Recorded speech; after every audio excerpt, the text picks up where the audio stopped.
La diputada Rita Chávez del partido Accesibilidad sin Exclusión es del criterio que la práctica de la fertilización in vitro debe ser regulada por ley. Mediante la siguiente entrevista conoceremos por qué. Doña Rita, iniciemos por el fallo. ¿Cómo sintió usted en el momento en que la Corte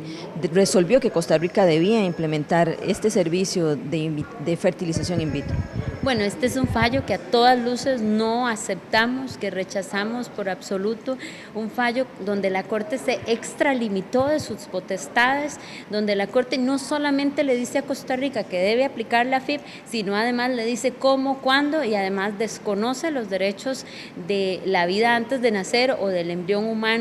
en este caso en particular. Es un fallo que preocupa muchísimo porque en muchos países significa que se regrese la penalización del aborto que ya existe, significa además el hecho de que se pueda seguir investigando con el embrión humano de manera improcedente para poder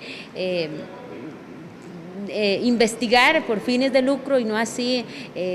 respaldando los derechos del ser humano desde el momento de su concepción. Es un fallo que definitivamente, insisto, rechazamos. Pudo la Corte haber dicho que se aplique FIP en Costa Rica siempre y cuando guardando los estándares según nuestra Constitución de Protección de la Vida Humana y según el mismo artículo 4 de la Convención de Derechos Humanos. La Corte no tenía por qué hacer interpretación adicional de un artículo para quitarle los derechos al embrión humano y decir que la mujer madre tiene más derechos que la vida antes de nacer, porque eso lamentablemente va a dar las puertas abiertas a una siguiente legislación o siguientes luchas, como por ejemplo la que persiguen los abortistas en Costa Rica y en toda Latinoamérica. Doña Rita, y ahora el paso, una vez que ha sido autorizada a nivel nacional para utilizar la fertilización in vitro, vía reglamento o legislación, ¿qué le parece a usted? Bueno, quienes hemos estado opuestos a esta técnica debemos entender que no es momento de oposición, sino es momento de sentarse y ser parte de la discusión para evitar que la FIP se dé en Costa Rica de la manera más abierta posible y libre posible, que afecte no solamente al embrión humano, sino también afecte a las mujeres que se apliquen la técnica a través de médicos inescrupulosos. En este caso, por supuesto, el llamado es a las señoras y señores diputados y esta servidora lo ha hecho a pesar de no compartir la técnica como tal, el hecho de que se tenga que hacer legislación que garantice 3 puntos en particular.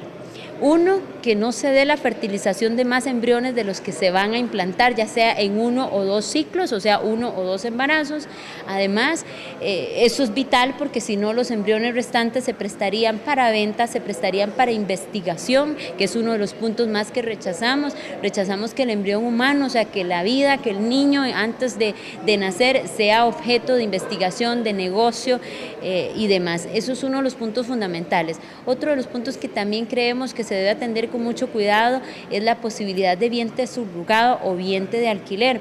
porque lamentablemente, aunque en algunos casos se podría hacer que el vientre de alquiler le ayude a una madre que no tenga útero o a una madre que tiene serios problemas, lo cierto es que eso se presta para una situación nefasta, para un negocio horroroso, donde mujeres de escasos recursos prestan su vientre para poder llevar consigo 9 meses a un niño que después no tiene sobre él ninguna potestad. Además, los psicólogos han dicho de manera reiterada que no es una buena forma de nacer, que el niño nace con muchos conflictos, no sé quién es mi mamá, si la que me llevó en el vientre o quien dio los óvulos para ese proceso como tal. Hay mucho que reglamentar necesariamente para que esta ley, para que esta actividad pueda darse en Costa Rica. Algunos están promoviendo que esto se dé mediante un reglamento que como punto 3 que estamos pidiendo en la ley, que se dé sanciones, no podría tener.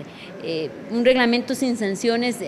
no tiene sentido. Los médicos que incumplan el reglamento como tal no tendrán ninguna posibilidad de ser sancionados. Sabemos que en esta práctica no solamente nos preocupamos por sanciones por mal uso de los embriones, sino también por las mujeres que se involucran en un proceso de fertilización in vitro y son maltratadas, son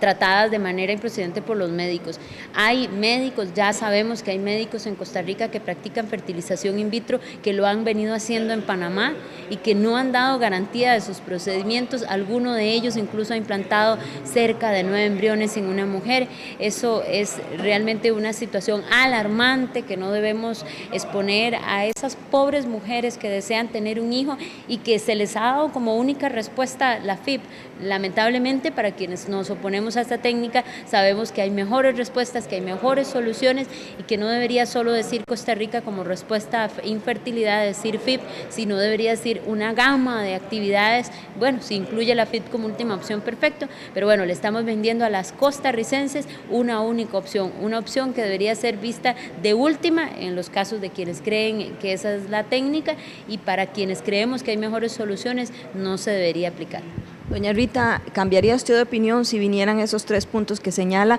y votaría a favor una vez que sea conocido el proyecto en la Asamblea? Yo creo que no votaría nunca a favor de una legislación in vitro, permitiría que se vote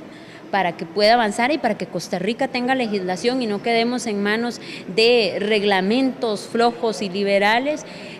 pero por supuesto que no, nunca votaría algo en lo que no creo, simplemente permitiría que los que sí creen en eso le den esa respuesta al país, y sobre todo porque el Estado costarricense a través del gobierno, del Poder Ejecutivo, aceptó el fallo. Si no lo hubiese aceptado, estuviésemos en este momento en otro proceso, pero como el gobierno lo aceptó, lo procedente acá es legislar y aplicarlo de la mejor manera posible.